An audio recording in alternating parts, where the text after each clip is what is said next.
Oke, halo semuanya. Selamat pagi, atau selamat siang, atau selamat malam mungkin untuk teman-teman di kelas psikologi kepribadian.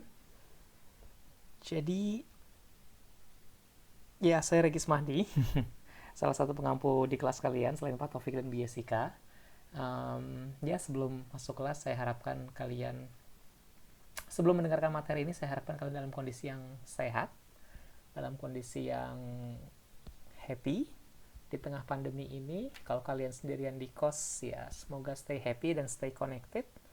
Kalau kalian yang diam-diam sudah pulang kampung, semoga tidak menjadi carrier virus untuk keluarga, terutama orang tua dan bayi di sekitar kalian. Baik, untuk minggu ini, Selasa dan Kamis, kita masuk ke tokoh Erik Erikson untuk memahami teori kepribadian dari pandangan Erik Erikson yang namanya adalah Psychosocial Developmental Theory. Nah, kalau kalian di tokoh Freud dengar kata psychosexual, ini psikososial, jadi jangan ketukar ya. Tapi nanti ada hubungannya di antara dua konsep ini. Oke, sebelum mengenali teorinya, kita kenalan sama Erik Erikson sedikit, hanya sedikit saja sejarah hidupnya, karena bagaimanapun sejarah hidup seorang tokoh sosial, pencetus teori sosial pasti memengaruhi bagaimana karakteristik teorinya. Nah, Erik Erikson ini dia lahir di Jerman sebagaimana tokoh-tokoh besar psikologi pendahulu, mostly besar di US atau di Europe. Erik Erikson adalah seorang anak laki-laki yang tidak tahu siapa ayah kandungnya. Jadi dia tidak punya bayangan ayah kandungnya itu orang dari ras apa, etnis apa, agamanya apa, sehingga um, Erik Erikson merasa tidak begitu kenal dirinya sendiri gitu.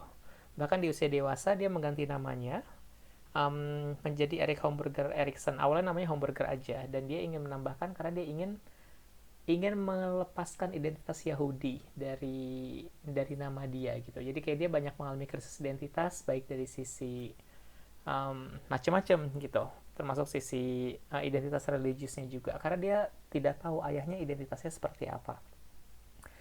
um, dia dibesarkan orang tua tunggal, ibunya, tapi juga kalau tidak salah ada ayah tirinya juga di kemudian hari. Dan ketika remaja dia sering merasa tidak fit in atau di don't belong to anywhere, jadi mengalami identity crisis. Mungkin sebagian dari kalian atau kita pernah mengalami rasa-rasa kok kita tidak fit in. Nah, itu bagian dari pergulatan identitas kita kan, tentang siapa sih kita, saya tuh fit innya sama siapa, itu kan bagian dari identitas. Dan masa dewasa dia dipenuhi dengan gonta-ganti pekerjaan dan lokasi tempat tinggal karena dia suka sekali berkelana sebagai salah satu cara dia mengenali dirinya sendiri. Kemudian Erik Erikson ini keahliannya sangat banyak. Dari sisi seni, dia seorang ahli seni. Dari sisi psikoanalis, ya dia juga profesional. Kemudian dia seorang psychohistoris dan antropologis juga. Jadi Erik Erikson minatnya sangat luas, ganti-ganti pekerjaan, minatnya sangat luas, dan somehow itu semua mempengaruhi teori yang diciptakan. Nanti akan lebih jelas lagi ketika kita bahas teorinya di bagian tengah dan bagian akhir. Nah, nanti kalau kita ngomongin teorinya Erikson, teori intinya teori Erik Erikson itu cukup lebar ya. Jadi sebuah tahapan perkembangan yang mempengaruhi kepribadian kita. Dan tahapannya itu ada 8. Di tiap tahap itu ada 2 nilai dan ada hal-hal lain yang detail-detailnya yang kalau kita hafalkan akan too much rasanya. Jadi saya taruh di sini aja konsep dari Erik Erikson yang sangat terkenal, yang pasti akan terngiang-ngiang karena istilah ini istilah yang akan sangat sering digunakan. Pertama adalah istilah ego identity. Jadi ego identity adalah gambaran diri mengenai diri kita dan segala peran sosial yang kita lakoni. Jadi kalau versinya Erikson, ego itu bukan cuma functioning eksekutif aja kayak yang dideskripsikan oleh Freud, tapi juga merupakan sebuah identitas diri gitu, dan tentang peran sosial yang kita lakoni. Nanti ego ada jenisnya macam-macam, itu tapi dibahas di slide berikutnya. Kemudian famous konsep yang lain adalah teori intinya tahapan perkembangan psikososial, dan tadi ya beda sama tahapan perkembangan psikoseksual, nanti akan kita bahas. Kemudian ada istilah yang sangat kuat di tahap pertama, basic trust dan mistrust. Ingat ini baik-baik karena pasti nanti um, akan sering mendengar istilah ini ketika kalian semakin mendalami psikologi. Basic trust itu adalah rasa percaya yang mendasar yang kita miliki ketika kita masih bayi, ketika kita merasa aman oleh orang tua kita. Nah, itu namanya basic trust. Tapi kalau anak itu atau bayi itu ditinggalkan oleh ibu atau ayahnya, atau ibu ayahnya nggak gitu peduli, tidak begitu responsif, bayi akan mengalami namanya mistrust atau kehilangan kepercayaan terhadap dunia ini, terhadap sosok ibu ayah yang harusnya kan seperti malaikat buat mereka. Nah, kalau sudah mistrust, kedepannya kemungkinan akan ada hambatan. Kalau sudah trust, kemungkinan kedepannya akan jalannya mulus, kepribadiannya akan um, baik, kalau boleh dikatakan seperti itu. Nah, kemudian istilah lain yang kuat dari Erik Erikson adalah identity dan identity confusion. Identity adalah ketika kita tahu siapa diri kita.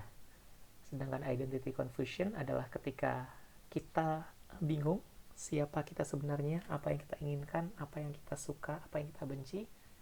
Kita masih kebingungan, masih mencari, nah itu namanya identity confusion. Kemudian yang terakhir yang menurut saya sering dibahas juga dari Erik Erikson adalah ketika dewasa ada tahap namanya intimacy dan isolation. Intimacy adalah ketika kita mampu membangun relasi yang intimate, relasi yang hangat dengan teman atau dengan lawan jenis, dengan pasangan gitu. Tapi kalau isolation adalah ketika kita sulit untuk membina hubungan relasi yang intimate, hangat, dan romantis dengan lawan jenis. Akhirnya kita mengisolasi diri kita.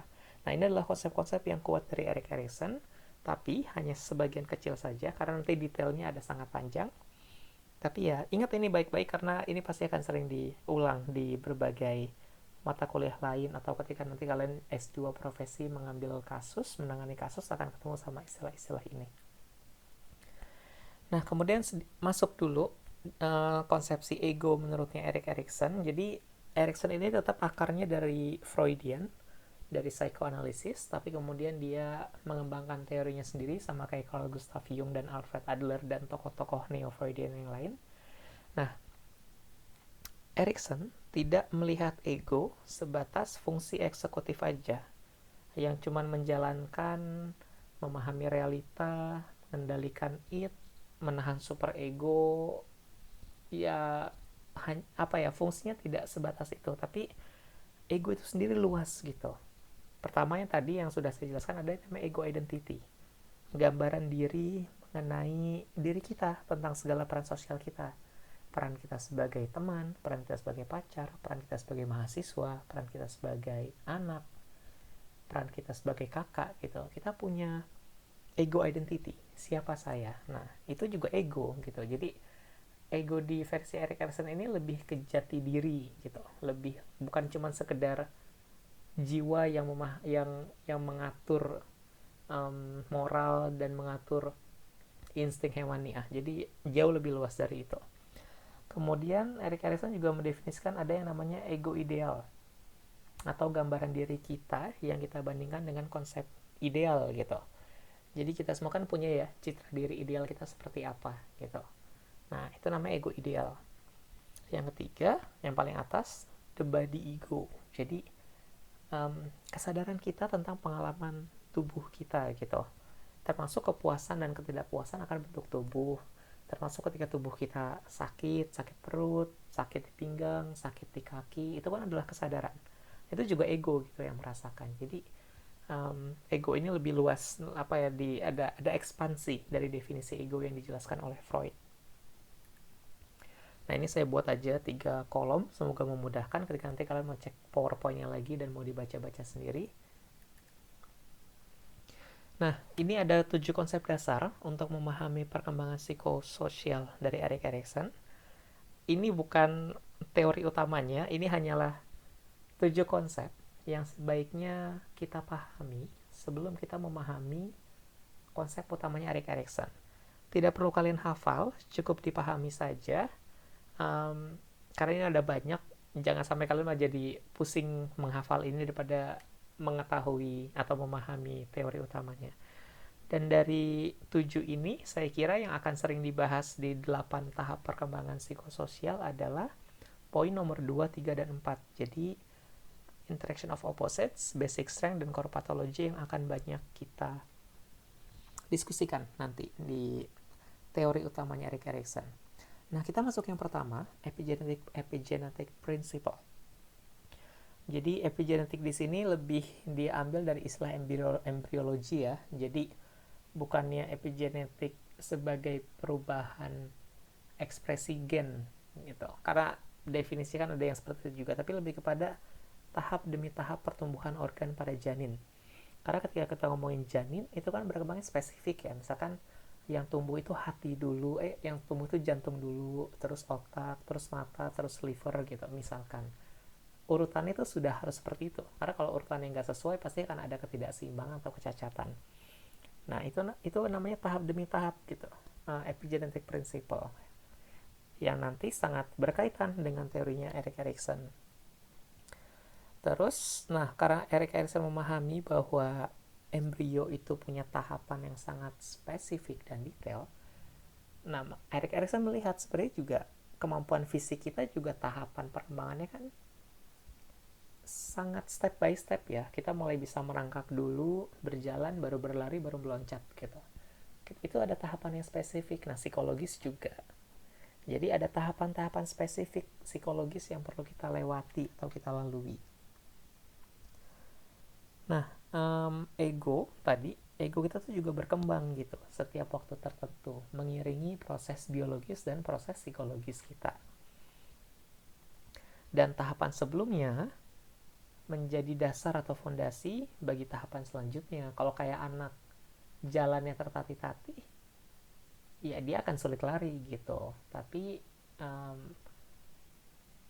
pasti kan seiring waktu dia akan belajar untuk berjalan yang lebih baik gitu. Jadi pasti mempengaruhi kan, menjadi dasar fondasi bagi tahapan selanjutnya. Nah, ini tadi epigenetic principle. Jadi kalau tadi organ, janin ada tahapan perkembangannya sendiri, kemampuan fisik ada tahapannya sendiri satu persatu. Nah, psikis atau psikososial juga punya tahapannya sendiri gitu.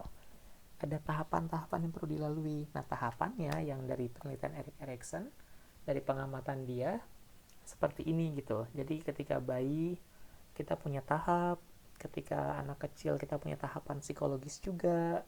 Awalnya kan namanya kan basic trust ya, terus ada otonomi, ada inisiatif, ada industri, identity, intimacy, generativity, dan ego integrity.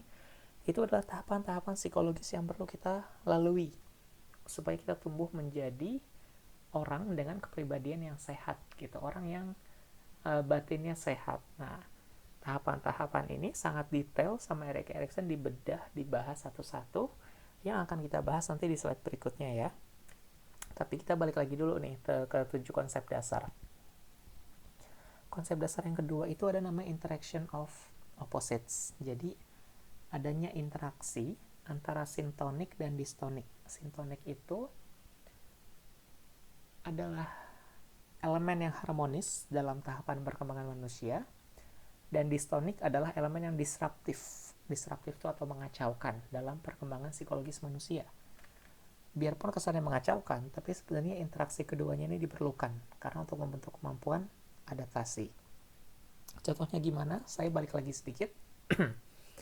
Misalkan gini, seorang bayi, sintoniknya adalah basic trust, distoniknya adalah mistrust. Tapi kalau bayi itu terlalu trust terhadap dunia ini, dan nanti dia tumbuh menjadi anak yang otonominya sangat tinggi, bahaya juga. Karena jadinya jadi anak yang terlalu mudah percaya, terlalu bebas, mudah percaya sama semua orang, kan pasti bahaya ya untuk dirinya gitu. Tapi di sisi lain, kalau anak itu juga tidak percaya sama sekali sama orang, penuh perasaan malu dan bersalah misalkan, ya tidak bagus juga, dia malah jadi gak interaksi sama sekali sama orang lain karena penuh ketakutan. Nah, keduanya ini penting gitu, interaksi antara sintonik dan distonik. Bayi perlu mengalami mistrust sedikit, dan dia juga perlu mengalami trust juga. Dengan komposisi yang pas, nah dia akan melahirkan psikologis yang sehat. Jadi butuh interaksi keduanya. Nah, yang ketiga adalah basic strength. Basic strength ini adalah tadi, ketika komposisi atau interaksi antara distonik dan sintonik ini sehat, ini menghasilkan kekuatan dasar dalam diri kita gitu, um, yang menjadi kualitas diri kita. Itu namanya basic strength. Nah, berikutnya ada yang namanya core pathology. Core pathology adalah ketika interaksi sintonik dan distonik itu tidak pas atau tidak seimbang, atau komposisinya mungkin terlalu ekstrim yang distoniknya, jadinya menghasilkan core pathology. Nah, yang kelima, biological aspect. Ini juga tetap harus kita ingat. Biological aspect itu ya pertumbuhan biologis, tapi itu juga mempengaruhi psikologis, karena kan kita kan manusia kan sepaket ya, nggak bisa dipisah-pisah. Ketika biologis kita bertumbuh, psikologis kita juga bertumbuh gitu.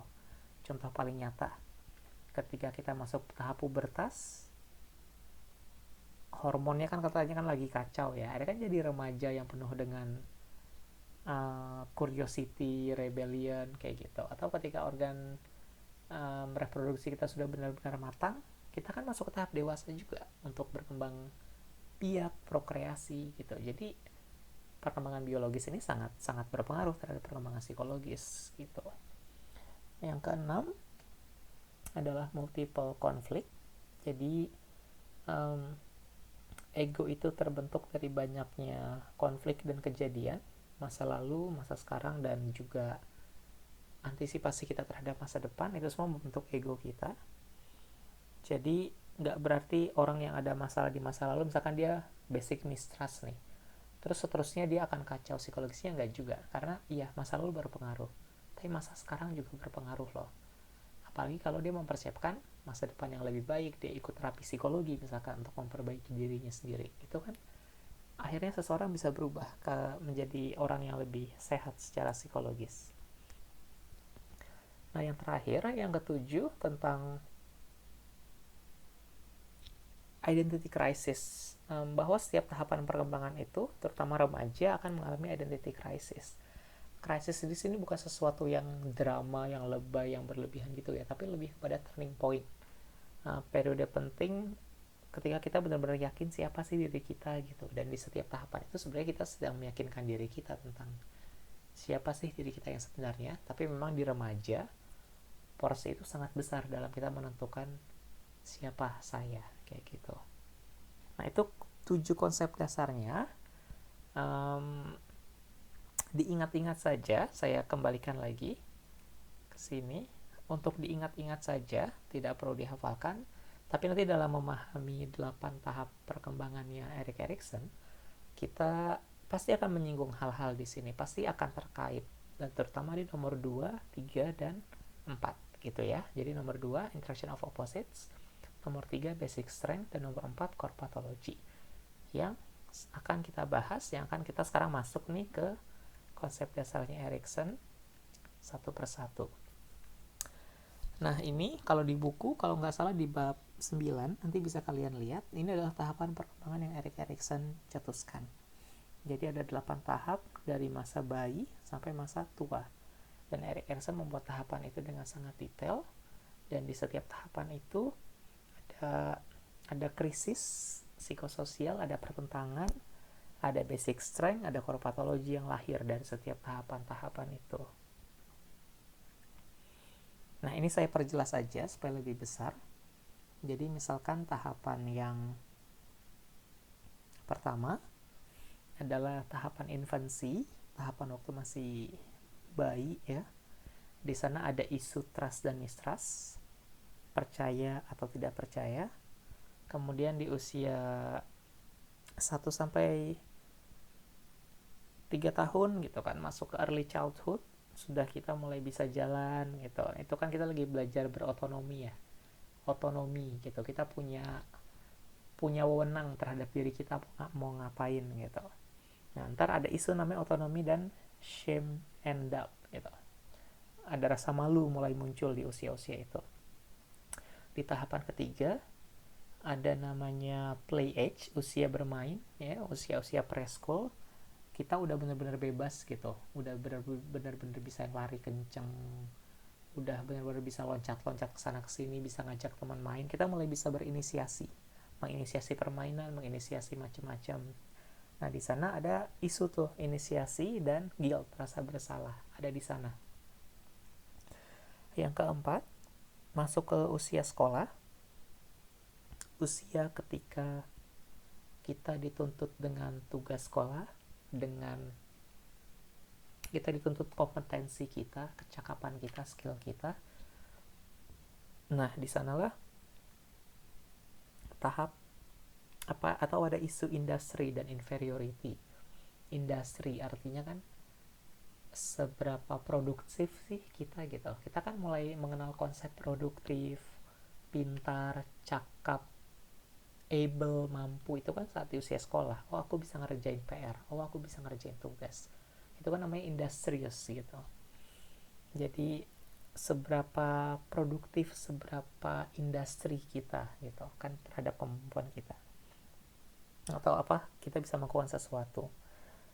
Kalau yang inferiority ya ketika kita merasa rendah diri karena kita tidak bisa mengerjakan tugas, nggak bisa ngerjain PR, nggak dapat ranking.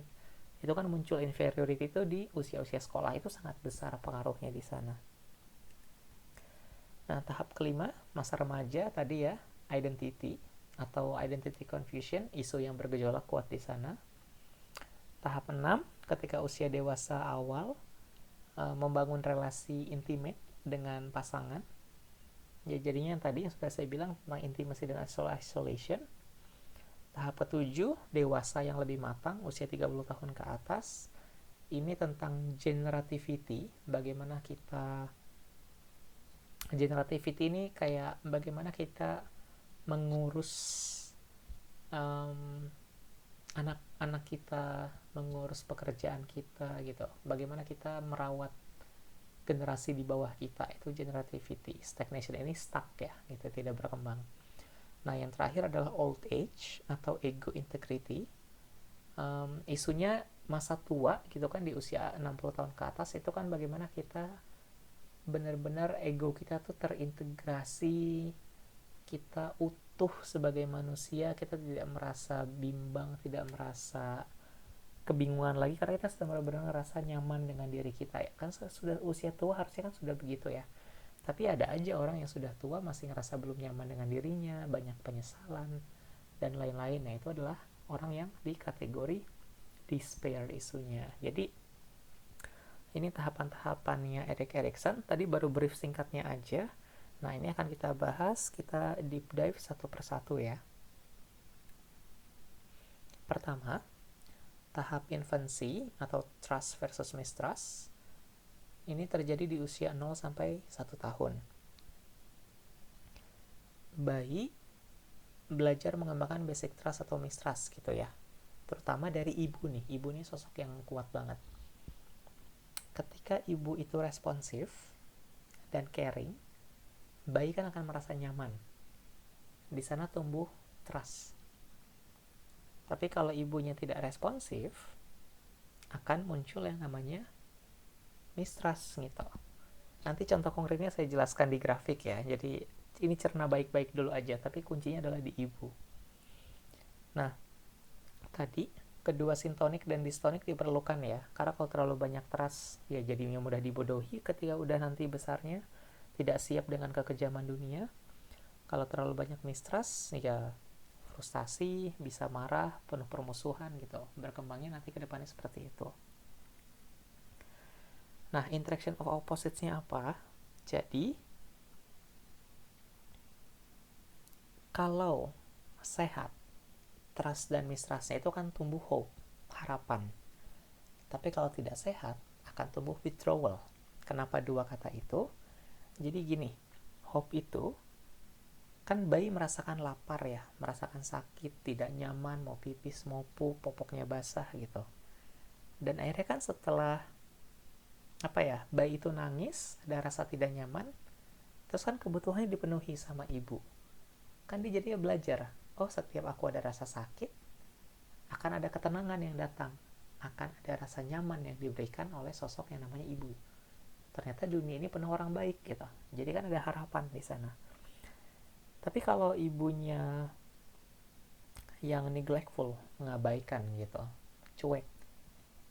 Ibunya punya permasalahan emosi, jadinya kan malah bayi itu nganggap lingkungan sekitarnya tidak bisa memenuhi apa yang ibu butuhkan karena dia nangis dicuekin.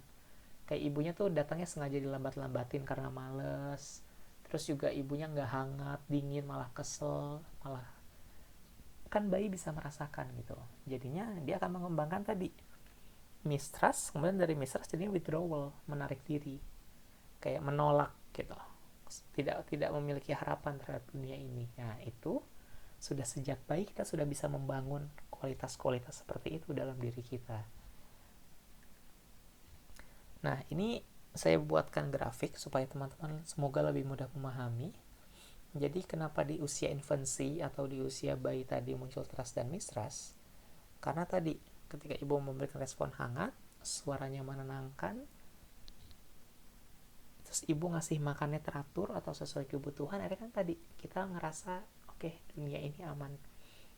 Tapi kalau ibunya sering kesel sama bayi, ngerasa bayinya cerewet, ibunya marah-marah, sering mengabaikan, akhirnya kan yang muncul mistrust. Nah, kontennya kan respon memberikan kehangatan itu kan tentang ini ya, receiving dan acceptance gitu. Bagaimana bayi itu menerima kehangatan dari ibu gitu. Tapi kalau yang basic mistrust kan tentang negation, pengabaian, unloving, tidak ada cinta. Jadi kalau sejak bayi sudah tidak merasakan cinta, ya akibatnya seperti itu gitu. Dia sudah membangun kualitas-kualitas negatif dalam dirinya. Nah, si basic trust ini adalah sintonic. Ingat tadi ya, sintonic yang tentang elemen yang harmonis gitu. Si mistrust ini adalah dystonic, elemen yang disruptif. Keduanya dibutuhkan, tapi porsinya ya rasanya sintoniknya harus yang lebih besar ya. Tapi dystonik juga tetap dibutuhkan. Kalau hilang ya nggak bisa juga, nanti anaknya terlalu polos dan mudah dibodohi gitu kan, kayak tadi saya bilang. Nah, basic trust dan basic mistrust ini, kualitas-kualitas ini akan melahirkan tadi hope dan withdrawal. Bayi itu akan merasa punya harapan gitu kalau ya tadi basic trustnya kuat, tapi dia akan narik diri kalau ya basic mistrustnya yang lebih kuat. Nah, hope ini adalah strength, kualitas positif dalam diri kita. Core withdrawal ini adalah core pathology gitu. Dan ya sebaiknya sih ya bayi yang sehat ya harusnya dia punya basic trustnya yang besar dan dia punya hope, punya sense of hope gitu, yakin, punya harapan. Dan itu surprisingly di umur kita 0-1 tahun kita sudah membangun kualitas itu dalam diri kita. Jadi kenapa di psikologi dibilang pengalaman masa kecil sangat berpengaruh, ya ini salah satu contohnya gitu. Oke, kita masuk yang kedua ya. Tadi kan di infancy, sekarang kita masuk ke early childhood. Di early childhood ini isunya adalah autonomi dan shame and doubt. Usia 1-3 tahun ini periodenya toilet training, yang sering juga disebut sebagai era impulsif, self-expression, dan compulsive deviance gitu, tergantung orang tua ya. Sengatur apa sih toilet trainingnya. Kalau diatur banget ya jadinya anaknya akan kompulsif, yang sangat rigid banget gitu, yang sangat teratur banget. Tapi kalau orang tuanya nggak nge-training ya malah anaknya yang impulsif, yang dia mau kapan aja ya suka-suka dia gitu melakukan sesuatu. Di usia ini juga tadi ya, balita kan mulai belajar berjalan ke tempat yang mereka inginkan. Pelan-pelan mereka mulai memilih mainan yang mereka suka, mulai bisa megang berbagai benda yang tadi waktu mereka merangkak gak bisa mereka pegang gitu. Jadi mereka punya personal control dalam diri mereka. Nah itu adalah bentuk otonomi gitu. Jadi mengembangkan sisi otonomi itu sendiri. Otonomi terjadi ketika balita merasa diizinkan untuk eksplorasi hal-hal di sekitarnya. Ketika balita itu merasa bebas, dia mau jalan ke sana boleh, mau pegang ini boleh, pegang itu boleh. Nah, tetapi ketika balita disalahkan atau dibuat malu oleh orang tua akan aktivitas yang ia lakukan, misalkan dia lari-lari kemana, dia jalan-jalan kemana, jatuh, malah diomelin, atau dia misalkan tadi dia masih udah usia 3 tahun masih kecepirit misalkan, terus diomelin, dipermalukan, aduh udah 3 tahun kok begini dan itu naggingnya terus-terusan gitu. Nagging itu kayak diomelin, dicerewetin terus-terusan, akhirnya anak menumbuhkan rasa malu dan keraguan dalam dirinya. Jadi sudah seusia itu juga udah bisa merasakan ya, sudah tumbuh tuh perasaan-perasaan bisa berotonomi, atau sudah tumbuh tuh bisa perasaan-perasaan bisa malu. Nah, um, interaction of opposite, again, keduanya diperlukan ya, karena kalau um, dia terlalu otonomi ya bahaya, dia akan jadi anak yang terlalu bebas banget. Jadi shame itu juga dibutuhkan kan, karena rasa malu kan kita butuhkan supaya kita bisa mikir ini boleh nggak sih kau lakukan gitu. Tapi kan kalau terlalu besar ya bahaya, kita akan jadi apa ya, sangat minder gitu. Jadi keduanya dibutuhkan. Interaksi keduanya ini yang sehat akan menciptakan basic strength yang namanya will gitu. Kenapa will? Will itu kan keinginan ya. Will akan, itu kan sebuah energi, perasaan untuk bahwa saya bisa melakukan sesuatu, saya bisa mengekspresikan sesuatu gitu. Dan kepercayaan diri dia bisa menggunakan kemampuan dia untuk beradaptasi dengan dunia, jadi itu will. Nah, kalau yang orang anak kecilnya itu kekurangan will, nah dia akan mengalami hal yang namanya compulsion. Jadi ketika anak tuh merasa tidak bebas dan terpaksa melakukan sesuatu yang tidak ia kehendaki, misalkan ya tadi, kalau balik ke toilet training misalkan kayak dia sangat diatur, jadi kayak dia merasa kok hidupku semuanya sangat diatur gitu. Itu sudah tertanam sejak kecil. Dia akan terbentuk menjadi orang yang rigid atau orang yang lebih ke bisa mengekspresikan diri dia secara sehat. Will ini sendiri lahir dari trust. Kalau trustnya tadi udah oke di awal, kemungkinan besar untuk menjadi will ini sangat besar. Kalau compulsion lahir dari mistrust, tapi tadi ya tidak menutup kemungkinan.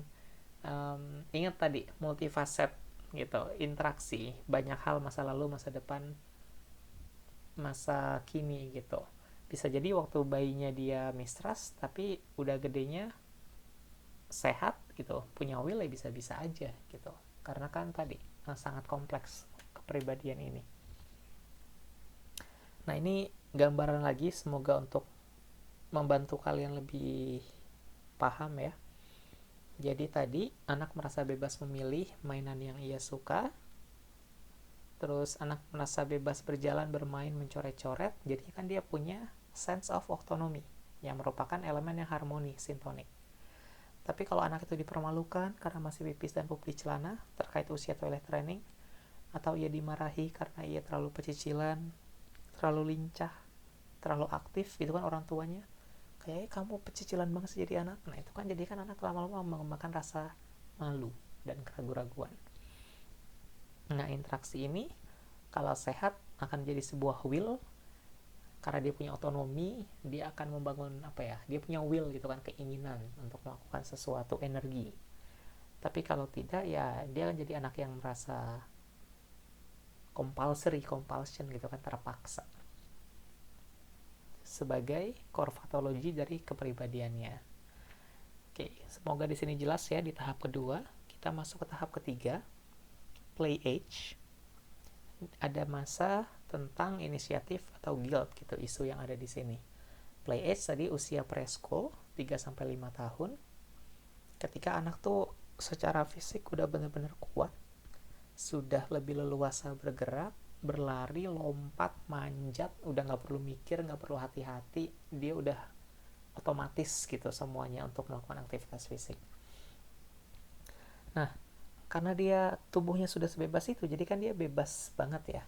Dia udah bisa bikin permainan dalam kepalanya, bisa berbohong, bisa ngatur orang, bisa bikin game, kamu perannya A, kamu perannya B. Jadi anak tuh udah bisa berinisiasi gitu. Atau kalau terkait dengan tahapan Oedipus kompleks misalkan, kalau kita balik ke Freud, itu kan tahapan identifikasi seksual ya. Dia ngajak teman-temannya, ayo kita main, aku jadi ayah, kamu jadi ibu, aku jadi dokter, kamu jadi polisi. Itu kan tahap-tahap identifikasi gender, profesi yang lebih maskulin, yang lebih feminin gitu. Itu adalah tahap inisiasi, tahap anak itu berinisiatif, berimajinasikan sesuatu. Nah, kalau guilt adalah ketika anak ini merasa bersalah gitu. Misalkan ketika dia bermain, dia dia laki-laki tapi dia memilih boneka, dimarahin orang tuanya gitu. Itu kan disalahkan gitu.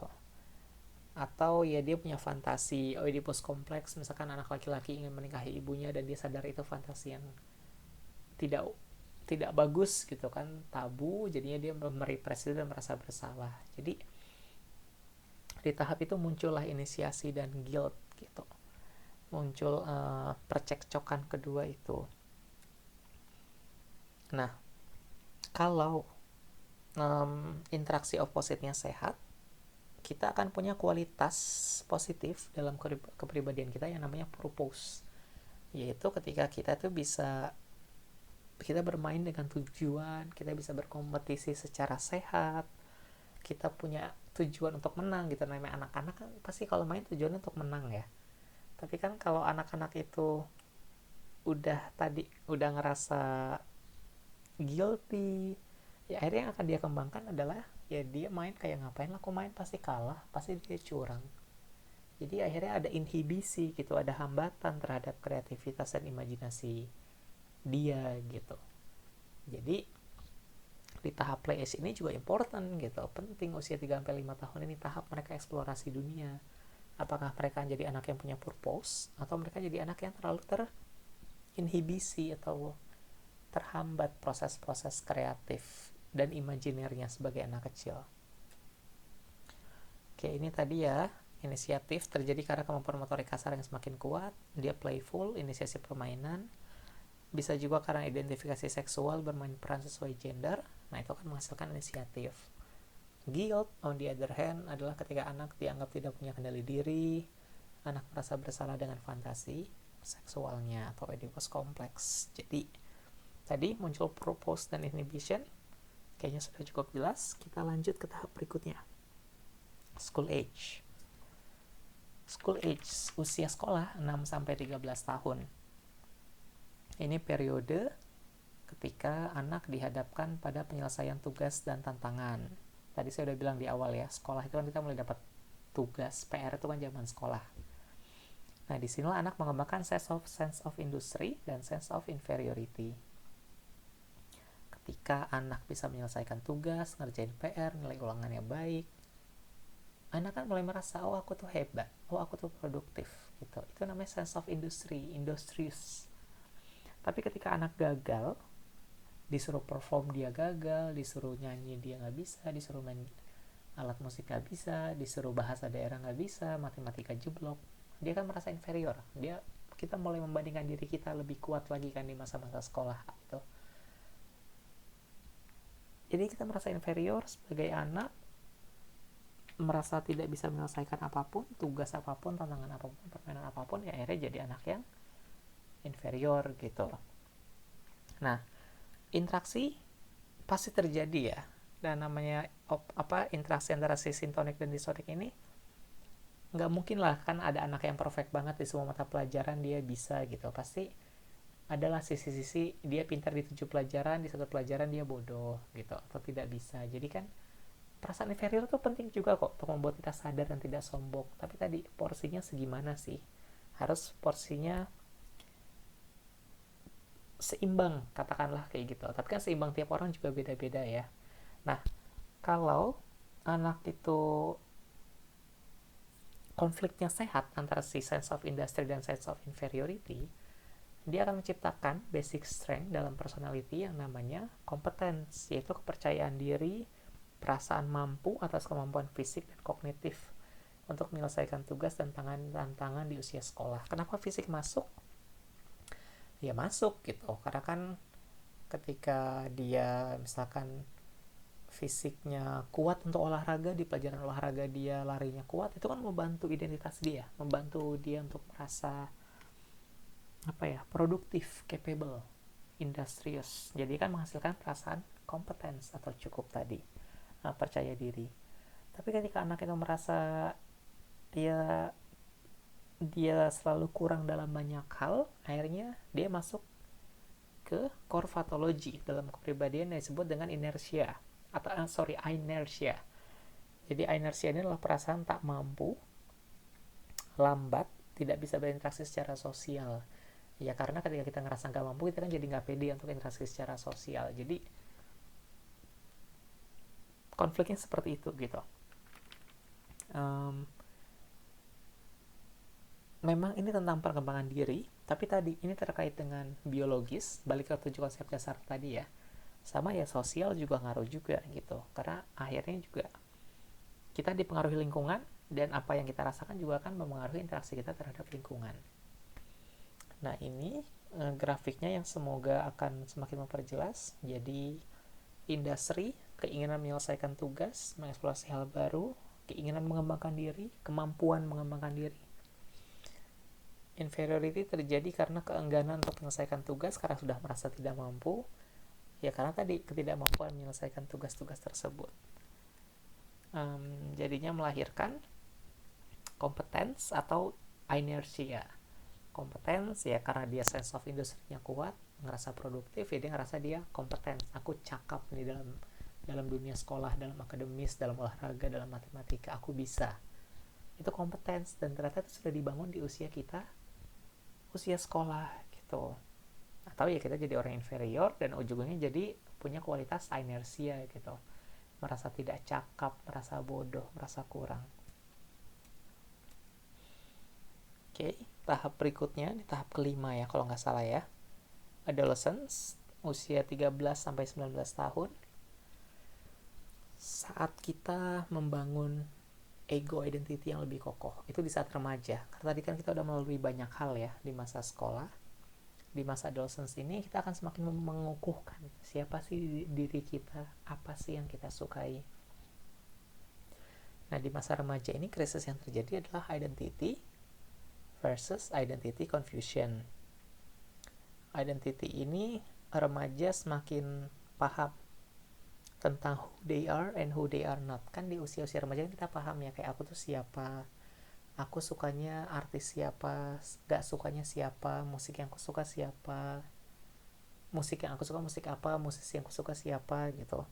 Terus siapa yang aku gak suka, siapa yang aku benci, siapa yang gak cocok sama aku gak akan ngambil jurusan kuliah ini ke depannya. Kita akan tahu kita mau seperti apa gitu.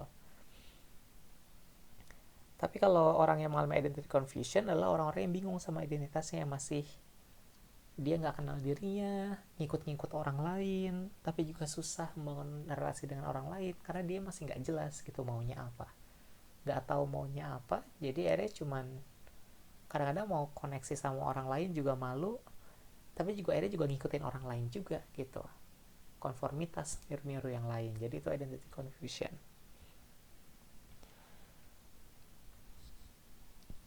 Krisis yang sehat antara identity dan identity confusion ini akan menghasilkan konsep yang namanya, atau basic strength di kepribadian kita, yang namanya fidelity. Jadi keyakinan yang teguh mengenai ideologi kita gitu, pandangan tentang diri sendiri, tentang dunia, agama, politik, gaya hidup, ideologi sosial, dan lain-lain. Kalau yang tidak sehatnya akan jadi core pathology yang namanya role repudiation, atau ketidakmampuan untuk kompromi dengan dunia, selalu melawan atau selalu menarik diri. Jadi gini, tadi balik ke identity. Ketika kita sudah yakin siapa diri kita, ini dalam banyak hal ya. Identity itu kita tahu, kita makin yakin dengan agama kita makin yakin dengan ideologi yang kita percaya, kita makin kenal siapa diri kita tahu identitas gender kita, apakah saya anak yang sangat maskulin atau saya setengah feminin, atau misalkan orientasi seksual gitu, lebih tertarik sama lawan jenis atau sama jenis, ekspresi gendernya bagaimana gitu, tadi lebih maskulin atau lebih feminin, terus hal yang kita suka, itu semua kan membentuk identitas kita gitu, membentuk diri kita. Dan kalau itu semua sudah kita pahami, kita akan tegas, kita kenal aku tuh begini. Tapi kalau kita belum memahami diri kita, ya akan sulit gitu. Karena kan kalau orang udah paham dirinya, dia akan tahu ya batas-batasan, aku begini, aku gak bisa kalau kayak gini, toleransiku cuma sampai sekian. Tapi kalau orang itu gak kenal sama dirinya, masih bingung, dia kan bingung kan, mau kompromi tuh gimana, sulit, karena dia aja gak kenal sama diri dia sendiri. Gimana mau kompromi sama orang lain gitu. Dan akhirnya kan dia mungkin akan melawan atau menarik diri karena dia masih bingung, aku tuh maunya apa sih. Jadi unpredictable gitu. Nah, ini grafiknya semoga semakin memperjelas. Jadi mengenali diri sendiri itu cakupannya luas ya. Mengenali dari mulai suka, tahu jurusan kuliah yang aku mau, tahu makanan yang aku suka, tahu warna baju yang aku suka, tahu jenis atau genre film yang aku suka, tahu ekspresi genderku bagaimana, orientasiku bagaimana, secara seksual, pandangan agamaku bagaimana, pandangan politikku bagaimana, pandanganku terhadap lingkungan bagaimana. Itu semua kan untuk identitas kita. Semakin kita paham itu semua, semakin kita kenal diri kita. Tapi kalau kita tidak paham, ya akhirnya jadinya identity confusion. Dan kalau tadi kita nggak paham sama diri kita akan sulit adaptasi sama orang lain. Karena kita nggak tahu kita maunya apa, orang juga pasti akan bingung ngelihat kita kayak gimana. Simpelnya kayak gitu. Oke, ini tadi sudah ya, fidelity dan role repudiation. Oke, kita masuk berikutnya. Ini yang adulthood. Keenam ya, usia 19 sampai 30. Ketika kita semakin matang, identitas diri kita semakin matang lagi, dan kita siap memadukan identitas tersebut dengan identitas orang lain. Nah, di sini ada tahap intimacy dan isolation. Jadi di tahap ini adalah kemampuan kita berpadu dengan identitas lain, dalam konteks ini khususnya pasangan, tanpa kehilangan identitas diri sendiri. Kemampuan untuk berbagi, berkorban, dan berkompromi dan berkomitmen. Nanti saya jelasin lagi intimacy ini di love, biar lebih detail lagi. Apa sih maksudnya berpadu dengan identitas lain tanpa kehilangan diri sendiri? Karena gini, saya masuk sedikit yang ke love ini deh. Karena ketika seseorang bisa mencintai orang lain, sebenarnya kan itu kan adalah ketika kita sudah punya identitas yang kuat, dan kita melebur dengan orang itu, tapi tidak kehilangan jati diri kita. Tapi kebanyakan orang, satu, bisa jadi sulit melebur karena egonya tinggi, atau dua, malah dia terlalu ngikutin pasangannya, suka apa dia ngikut. Jadi kayak dia nggak punya identitas gitu, identitasnya adalah identitas pasangannya. Jadi intimacy yang benar adalah ketika kita bisa berpadu dengan orang lain, tapi kita tidak kehilangan diri kita sendiri. Jadi yang kita lakukan adalah berbagi, berkorban, berkompromi, berkomitmen, gitu ya bedanya. Nah, isolation ini adalah orang yang tidak bisa membangun relasi, yang tidak bisa menerima tanggung jawab sebagai individu dewasa. Itu akhirnya akan masuk ke kategori yang isolation gitu. Nah, kalau tadi interaksinya sehat, intimacy ini akan menjadi love gitu, ke mature devotion gitu kan.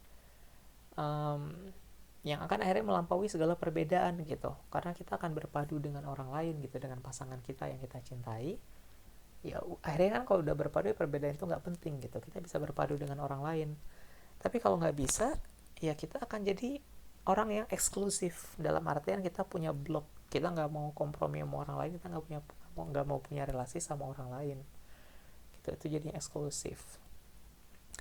Love ini lahir dari mana, exclusivity lahir dari mana, ini balik ke fase tadi, fidelity, role repudiation, dan balik ke awal-awal lagi, karena semuanya berkaitan gitu ya. Jangan dilupakan bahwa dari basic trust, lahir ke otonomi, lahir ke inisiatif, itu semua akan lanjut sampai sekarang ke love gitu. Semuanya berkaitan.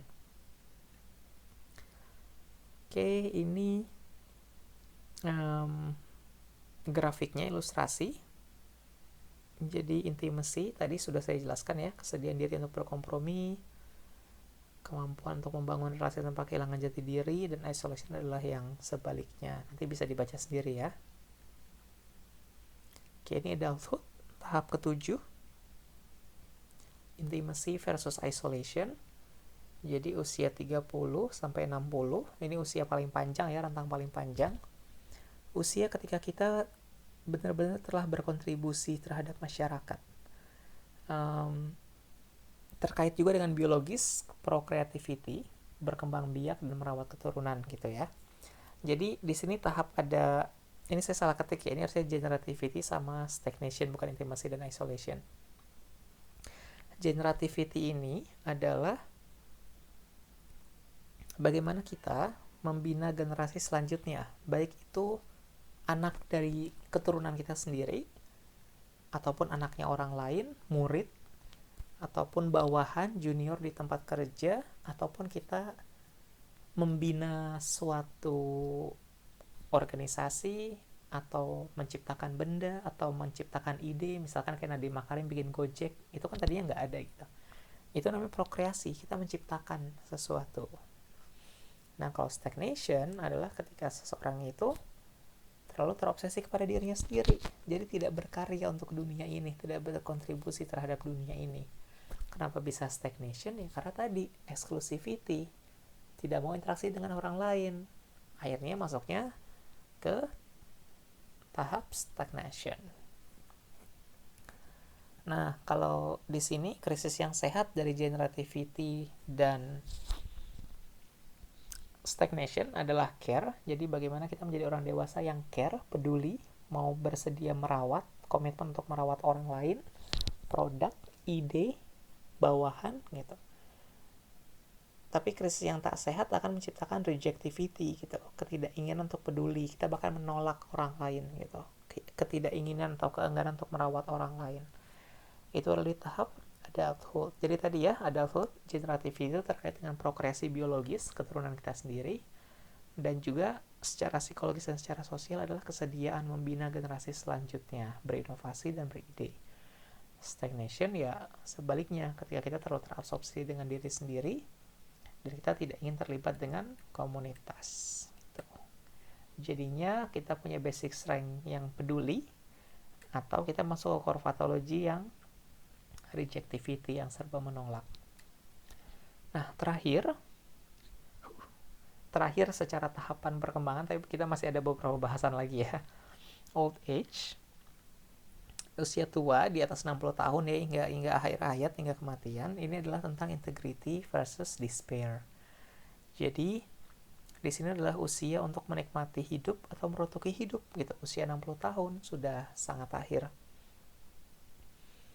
Nah, krisis psikososial yang dialami adalah integrity. Integrity adalah ketika kita sudah, ego kita terintegrasi, kita nyaman dengan diri kita seutuhnya, kita sudah tidak punya lagi diri ideal karena kita sudah tua gitu. Ngapain lagi punya diri ideal? Kita nggak akan benci sama tubuh kita ya karena kita udah keriput, udah sebagaimana mestinya gitu.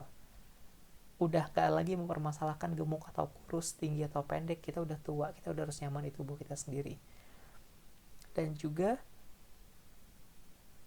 kita sudah benar-benar kenal diri kita sendiri gitu, ego identity-nya udah kuat, jadi udah ego integrity gitu. Integrity itu semuanya terpaut, terpadu, utuh, harmonis. Jadinya kita orang yang bersyukur, mengapresiasi lingkungan, mengapresiasi diri sendiri, mengapresiasi orang lain. Sedangkan despair adalah ketika kita sudah tua tapi masih merenungi hidup dan merasa menyesal terhadap segala hal yang sudah kita lakukan atau belum kita lakukan. Nah, orang tua yang sehat ya akan punya wisdom, kebijaksanaan untuk menikmati hidup ini dan sekaligus siap melepaskannya karena kita sudah nyaman dengan diri kita. Tapi juga kita sadar bahwa ini tuh nggak ada yang abadi gitu. Jadi kita siap melepaskannya.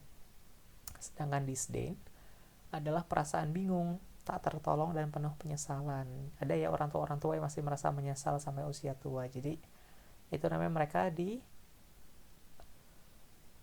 terjebak atau mereka memiliki core pathology ya, yaitu disdain tadi itu sendiri. Jadi ini ya ilustrasinya, integrity, perasaan cukup, bersyukur, menikmati hidup, sekaligus rela melepaskannya. Despair tadi yang menyesal, hidupnya merasa tak bermakna. Oke. Ini jadi kalau di review 8 ini konsep utamanya: infancy, early childhood, play age, school age, adolescence, young adulthood, dan old age gitu ya. Dicerna baik-baik. Silakan di stop di bagian manapun, dibaca lagi PPT-nya. Pahami ini sebagai anak tangga. Jadi kesannya ini banyak banget, tapi sebenarnya ini kan konsep yang relatable ya dengan kehidupan kita. Mungkin istilah-istilahnya membingungkan, tapi pahami saja gitu, renungi apa sih yang terjadi di usia-usia seperti itu, pasti nanti akan paham dengan atau akan hafal dengan teorinya Erik Erikson. Nah, sekarang ini kalian bisa stop dulu, istirahat. Saya cuma akan stop 30 detik mungkin kalau di sini, tapi habis itu kita lanjut lagi. Tapi kalau kalian mau stop di sini, stop dulu, minum, stretching, atau ke toilet gitu, nanti kita lanjutkan lagi karena kita masih ada slide lagi sedikit. Oke, saya asumsikan kalian sudah istirahat. Selamat datang kembali. Kita diskusikan lagi. Atau kalau kalian yang sudah stop gitu kan, ganti hari atau sudah istirahatnya kelamaan, saya ulang lagi. Kita lagi bahas Erik Erikson. Ada 8 tahap ya. Ini ilustrasi gambarnya, semoga memudahkan. Tahap masih bayi sampai tahap dewasa gitu. Ada istilah-istilah sedikit yang berbeda, tapi kita ikutin yang di textbook aja ya. Oke, nah sedikit aja menyinggung. Jadi memang ketika nama tokoh, nama teori Erik Erikson itu adalah psikososial, ini memang terkait dengan tahapan psikoseksual yang diajukan oleh Freud. Kalau kalian ingat ya, dulu di sejarah aliran psikologi ada tahap oral, anal, palik, latensi, dan genital. Sebenarnya sangat terkait dengan psikososialnya Erik Erikson, tapi kenapa Erik Erikson membuat teori psikososial? Karena Erik Erikson melihat kehidupan manusia itu sebagai sesuatu yang lebih kompleks, lebih dinamis, dan lifespan-nya lebih luas gitu. Dan di setiap masa kita bisa memperbaiki diri kita gitu. Kalau Freud kan benar-benar kayak tahap awal itu adalah yang mempengaruhi segala, yang terutama fase oral, anal, palik itu pengaruhnya sangat besar. Tapi kalau di Erik Erikson kan setiap tahap itu ada tugasnya masing-masing dan kita bisa memperbaiki diri kita di tiap tahapan itu. Nah, kalau kalian lihat ini dari stage 1 sampai stage 8, fokusnya sama gitu. Ada oral, anal, genital, latensi. Genital ini yang ketiga namanya palik ya. Jadi tadi kenapa ada kata-kata prinsip biologis di 7 konsep dasar tadi untuk memahami teori Erik Erikson? Ya karena sebenarnya memang sangat terkait gitu. Segala psychosocial crisis, basic strength, dan lain-lain itu sangat terkait dengan elemen-elemen ini.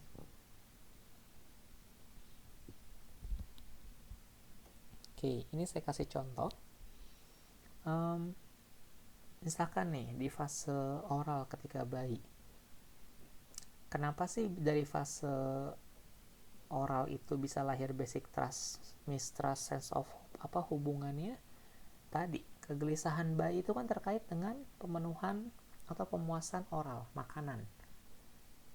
Ketika kebutuhan oral itu tidak dipenuhi, ya bayi akan merasa mistrust, bayi akan merasa ketakutan. Jadinya kan dia merasa dunia ini kok tidak memberikan apa yang aku mau gitu. Tapi ketika kegelisahan oralnya itu terpenuhi dengan ibunya memberikan makanan, susu, atau merawat, akhirnya kan muncul basic trust dan muncul sense of hope, bahwa setiap aku lapar, setiap gak nyaman, pasti akan ada yang datang gitu. Jadi ya tadi biologisnya memang lagi terpusatnya di mulut bayi itu. Yang kedua, kalau palik tadi terkait dengan Oedipus kompleks ya, perasaan bersalah itu tadi udah jelas banget gitu. Ini yang ketiga sih. Yang keduanya kan sebenarnya fase anal.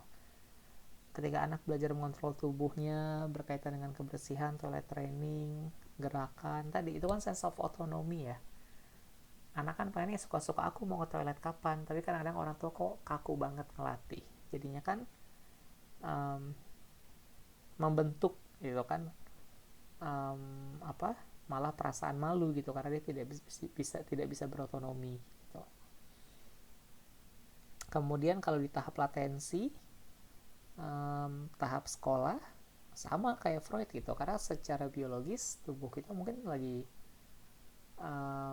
kita nggak fokus ke tubuh, kita fokusnya ke sosial, kita fokusnya ke mengembangkan interaksi sosial, mengerjakan tugas yang semuanya adalah terkait dengan productivity gitu. Kemudian di masa puberti yang adulthood dan adulthood itu kan terkait dengan identitas diri, kematangan organ seksual, tugas kita untuk menjadi orang tua, membina generasi selanjutnya. Nah itu ya terkait, karena terkait dengan biologis, karena tubuh kita sudah matang, organ seksual kita sudah matang, fisik secara genitalia juga sudah matang, sudah siap reproduksi gitu. Jadinya ya itulah tahapannya gitu kan. Tahapan memang tadi identitas diri juga terpengaruh gitu. Tahapannya memang sudah harusnya prokreasi, jadi sangat terkait dengan biologis gitu. Nah, yang tidak ada di Freud mungkin yang di old age, ada namanya, um, kalau kalian lihat di paling atas, tidak ada di Freud tapi dia menulis generalization of sensual modes atau generalized sensuality. Di masa tua mungkin ya kebanyakan orang sudah tidak memenuhi kebutuhan atau kepuasan hewaniah atau kepuasan fisiknya di organ seksual saja, tapi dari beragam sensasi fisik yang lain, penglihatan, pendengaran, rasa, bau, peraba, dan lain-lain. Ya mungkin ada orang tua yang masih aktif secara seksual tapi tidak banyak gitu, karena ya mereka lebih ke generalized sensuality gitu, segala sensasi indera itu adalah kenyamanan dan kenikmatan gitu di masa tua. Jadi sangat terkait ya psikososial dan psikoseksual sebenarnya, cuma nama Erikson dikembangkan dan di stretch lebih jauh sampai ke usia tua. Nah, ini bagaimana Erikson membangun teorinya. Ada 3 poin setidaknya yang akan kita bahas. Kok bisa sih Erik Erikson bikin teori kayak kompleks banget tentang kehidupan manusia? Yaitu sebenarnya sejarahnya panjang gitu. Pertama, dia penelitian antropologi. Kedua, dia psychohistory. Nanti saya jelaskan. Yang ketiga adalah pengaruh perjalanan hidup dia gitu. Dan sebenarnya ada yang keempat ya, Erik Erikson tuh seniman, dia filosofer juga. Jadi makanya kan konsep yang dia bangun sangat-sangat humanis manusiawi gitu bisa dibilang, karena dia melihatnya juga dari kacamata seniman. Dari sisi antropologi, Erik Erikson memang sangat berminat dengan antropologi.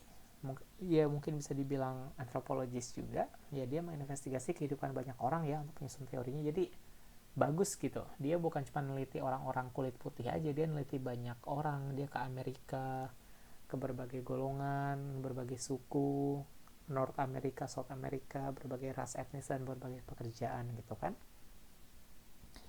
Dan ya akhirnya dia melakukan studi-studi gitu di berbagai tempat, meneliti perkembangan orang di berbagai tempat, dan ini menemukan ya ini universal kok gitu, bahwa setiap orang melalui tahapan-tahapan itu 8 itu gitu, dimanapun budayanya. Kemudian Erik Erikson kan juga tadi ya, dia seniman, dia juga suka sastra, dia suka menulis, dia mengawinkan psikoanalisis dan penelitian sejarah gitu. Jadi dia sering nulis tokoh-tokoh besar kayak Adolf Hitler, Martin Luther King, Mahatma Gandhi, dan tokoh-tokoh lainnya dengan metode investigasi sejarah dan metode investigasinya psikoanalisis. Jadi luar biasa banget itu, dan dianalisis gitu. Si tokoh-tokoh itu kapan sih identity crisisnya, kapan sih otonominya muncul, kapan apanya muncul. Jadi itu sangat dia teliti satu-satu gitu kan, orang-orang besar itu. Dan dari sana juga dia menemukan konsep-konsep yang tadi 8 tahapan perkembangan itu.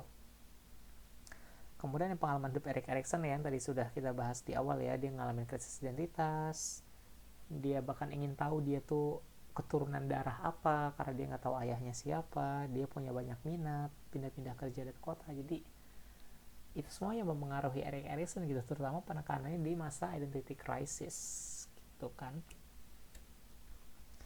Nah, teorinya Erik Erikson tuh bagus, sangat sangat reflektif, sangat dalam, tapi tetap ada kelemahan ya.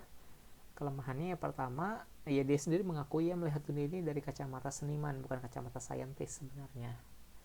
Makanya teorinya sangat-sangat apa ya, sangat mudah dipahami, sangat seni banget gitu kan, seperti sebuah seni gitu, sebuah konsep yang sangat indah. Penelitiannya merupakan hasil observasi dan pengamatan gitu ya, yang zaman sekarang yang arahnya ke big data, neuroscience ya, kesannya kan ini penelitiannya cuma hasil observasi, kesannya kayak gitu, padahal kan dua-duanya punya kekuatan yang berbeda ya. Kemudian juga konsep seperti love, hope, will, purpose, basic strength sama core pathology itu tidak dia definisikan dengan baik gitu, sehingga kadang membingungkan. Bahkan kadang-kadang kan antara krisis psikososial sama basic strength kayak nggak ada bedanya gitu. Kayak apa bedanya intimacy sama love? Apa apa bedanya misalkan apa tadi? Um, exclusivity sama rejectivity. Intinya kan menarik diri sama withdrawal gitu, sama semua gitu. Jadi tidak terdefinisikan dengan baik sehingga kadang membingungkan.